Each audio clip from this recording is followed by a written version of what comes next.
প্রবীরবাবু দীপার বাড়িতে যায় এবং প্রবীরবাবুকে দীপা দেখে বলে ওঠে বাবা। তখনই প্রবীরবাবু বলে, বড় বৌমা, তুমি শুধু ওই বাড়ির বউ নও, তুমি সেনগুপ্ত বাড়ির লাবণ্য আর আমার বড় মেয়ে। ঠিক তখনই অবিনাশ বলে ওঠে, আপনি আর কতক্ষণ দাঁড়িয়ে কথা বলবেন, বসুন।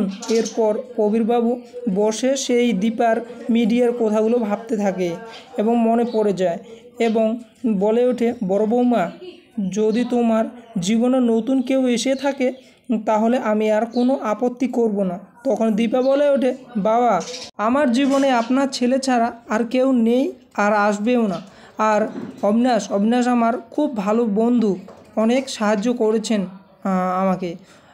এমনকি উনি এটাও চান যে আমি আর ডাক্তারবাবু এক হয়ে যাই, আর তার জন্যই কিন্তু উনি কলকাতা এসছেন আমাদের সঙ্গে। দীপা কথা শুনে প্রবীর বলে, তাহলে মিডিয়াতে যা দেখলাম শুনলাম বৌমা।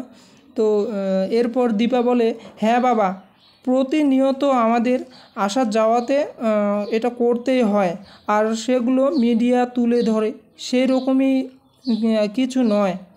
এরপর দীপা অনাথ আশ্রমে যায়, যেখানে ছোট্ট লাবণ্য রয়েছে, এবং দীপা সবার জন্য সব বাচ্চাদের জন্য অনেক খেলনা চকলেট নিয়ে যায়। একটু পরে অনাথ আশ্রমের শিক্ষিকা দুজন চলে আসে এবং এসে দীপাকে জিজ্ঞেস করে বলে, লাবণ্য আপনার সাথে দেখা করতে চাইছে না ম্যাডাম।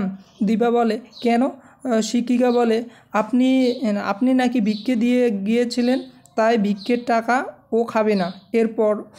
এরপরে দীপা বলে, আমি ওর সাথে দেখা করতে চাই। তখন দীপা মনে মনে বলে, আমরা বড়রা ওর ছোটোবেলাটা নষ্ট করে দিলাম। লাবণ্য বলে, আমার এখানে থাকতে ভালো লাগছে না, কেন আমাকে এখানে রাখা হয়েছে? এরপর দীপা বলে, আমার খুব ভুল হয়ে গেছে লাবণ্য, খুব ভুল হয়ে গেছে রে মা। লাবণ্য বলে, তাহলে তুমি আমাকে এখান থেকে নিয়ে যাচ্ছ না কেন? তুমি তো ভালো মা, আমার কি ভালো লাগে তুমি তো জানো।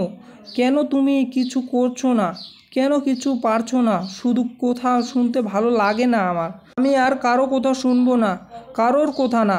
এরপর দীপা লাবণ্যকে বুকে জড়িয়ে ধরে। একটু পরে প্রধান শিক্ষিকা চলে আসে এবং বলে ওঠে, আপনি কেন এখানে এসেছেন, আর আপনাকে কে দেখা করতে দিয়েছে লাবণ্যর সাথে? দীপা বলে, কেন? এরপর প্রধান শিক্ষিকা বলে, আপনি ডোনেশন দিয়েছেন, ভালো কথা। লাবণ্য তো বাবা হিসেবে ডক্টর সূর্য সেনগুপ্ত সই করেছেন।